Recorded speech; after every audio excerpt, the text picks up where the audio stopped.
I want to welcome everyone here to Fill Your Cup.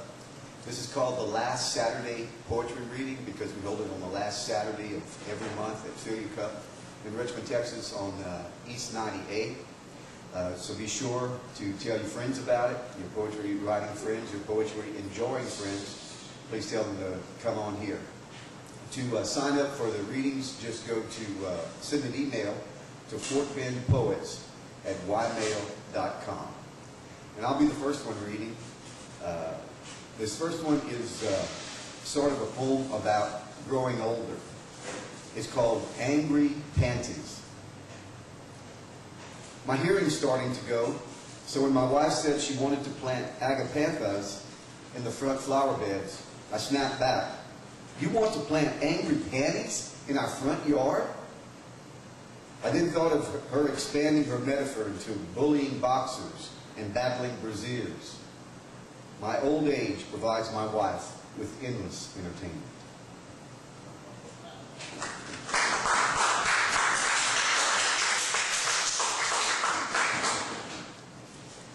I started writing poetry not long ago, and every time I met poets, it seems like they were really dark people, or they were really, contemplative people. And then I met another group of poets out of Webster, Texas, who were really upbeat folks. But I wrote this poem about some young teenage poets that I see, or that I mentor from time to time. It's called The Angst Ocean. I sit next to my ocean of angst and big cup of hazelnut latte, worrying the world will not notice how good looking I am, positioned at my coffee shop table behind my laptop computer. In my shallow thoughts, I am more concerned about the poet than the poem. Is not that rat trap thinking, sinking deeper into self-retrospection, centered on self-pity? I dive into the unwelcome waters, permitting my soul and mind to plunge in the paralyzing cold atmosphere of my angst ocean.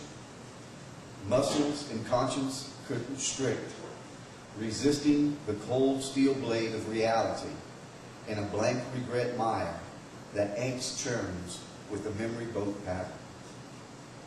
Only then do my tears push the pen, transferring my bloody, bludgeoned heart into the stanzas. I sit next to my ocean of angst and big cup of hazelnut latte, afraid of what I must do to write this poem.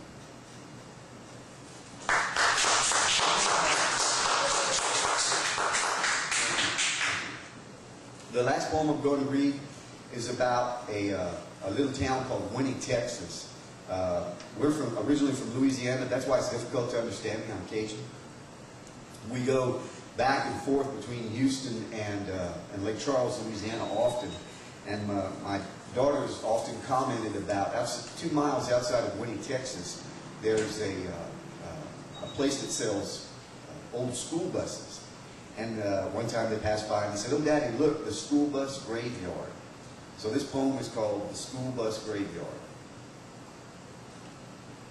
2 miles outside of Winnie, Texas, there's a school bus graveyard right off Interstate 10.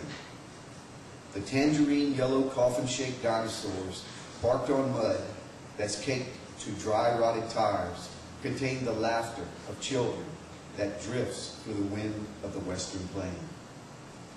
The seats absorb preteen passions.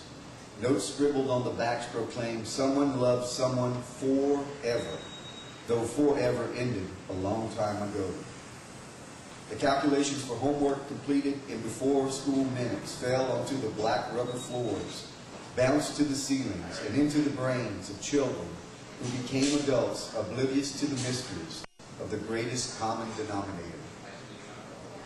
The headlights, some cracked and missing glass lens, stand guard on either side of rusty radiators.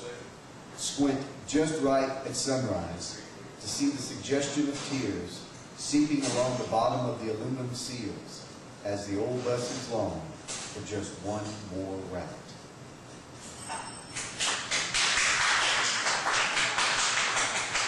Thank you.